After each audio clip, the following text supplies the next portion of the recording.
नमस्ते बच्चों, Sonia Verma Hindi classes YouTube channel में आप सभी का स्वागत है। और आज की जो वीडियो मैंने बनाई है वह भारतीय काव्य शास्त्र की सबसे महत्वपूर्ण पुस्तकों पर आधारित है। यानी कि आज की वीडियो में हम उन पुस्तकों की नामावली को देखेंगे जो टीजीटी पीजीटी हिंदी की परीक्षा में अक्सर प्रश्नों के रूप में पूछी जाती हैं। तो चलिए वीडियो को आरंभ करते हैं। यहाँ पर मैंने भारतीय काव्य शास्त्र की महत्वपूर्ण पुस्तकों के रचनाकारों के नाम एवं वह पुस्तक किस अवयव से जुड़ी हुई है इसका भी विवरण आपको देने का प्रयास किया है। देखिए, सबसे पहले मैंने पहले कॉलम में पुस्तक का नाम आपके लिए लिख दिया है। इसके पश्चात पुस्तक का रचनाकार कौन है यह यहाँ पर मैंने ऐड कर दिया है। और इसके पश्चात जो कॉलम है उसमें मैंने अवयव अर्थात यह जो पुस्तक है वह काव्य शास्त्र के किस अंग से संबंधित है यह भी यहाँ पर मैंने आपको लिख दिया है। तो हम पहली पुस्तक से आरंभ करते हैं। तो पहली पुस्तक के रूप में आई है नाट्य शास्त्र और इसके रचनाकार है भरत मुनि।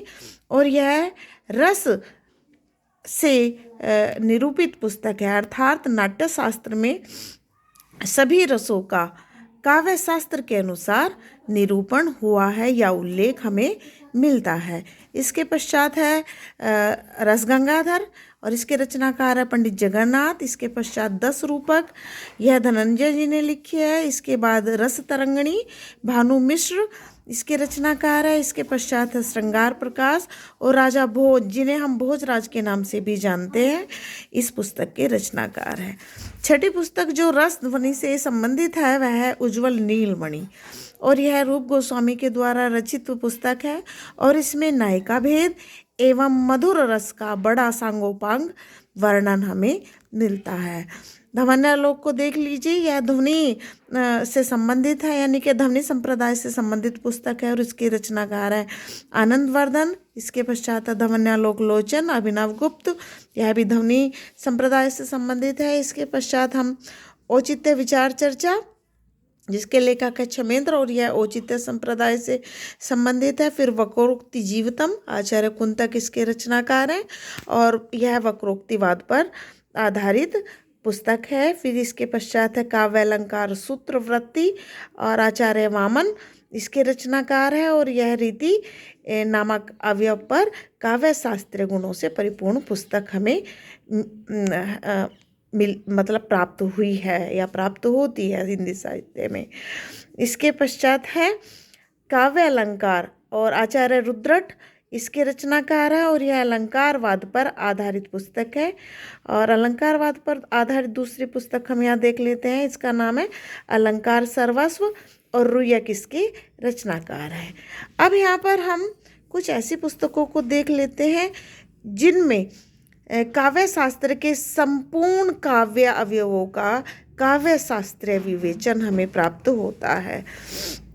इनमें है जयदेव कृत चंद्रालोक और दंडी कृत काव्य आदर्श, पतंजलि कृत महाभाष्य, आचार्य मम्मट कृत काव्य प्रकाश, राजशेखर कृत काव्य मीमांसा, आचार्य विश्वनाथ रचित साहित्य दर्पण एवं राजा भोज या भोजराज के द्वारा लिखित पुस्तक सरस्वती कंठाभरण। और तो इन पुस्तकों में संपूर्ण काव्य शास्त्र के सभी अवयवों का काव्य शास्त्रीय विवेचन हमें प्राप्त होता है।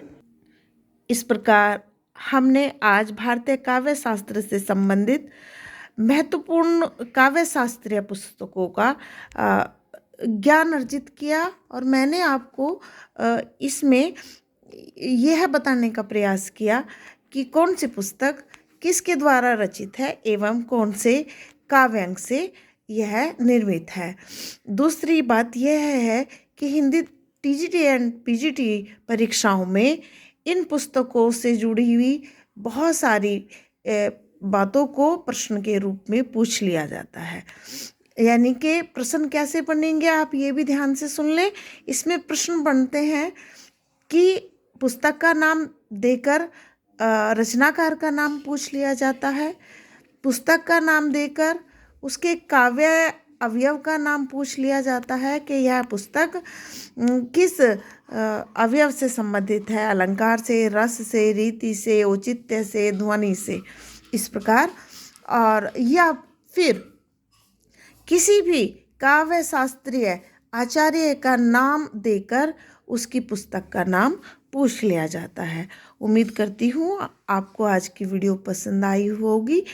तो यदि आपको वीडियो पसंद आई हो तो वीडियो को लाइक करें, चैनल को सब्सक्राइब करें और ज़्यादा से ज़्यादा वीडियो को शेयर करें ताकि हिंदी टीजीटी पीजीटी के बच्चों को अपने पेपर को हल करने में मेरी वीडियो से मदद मिले।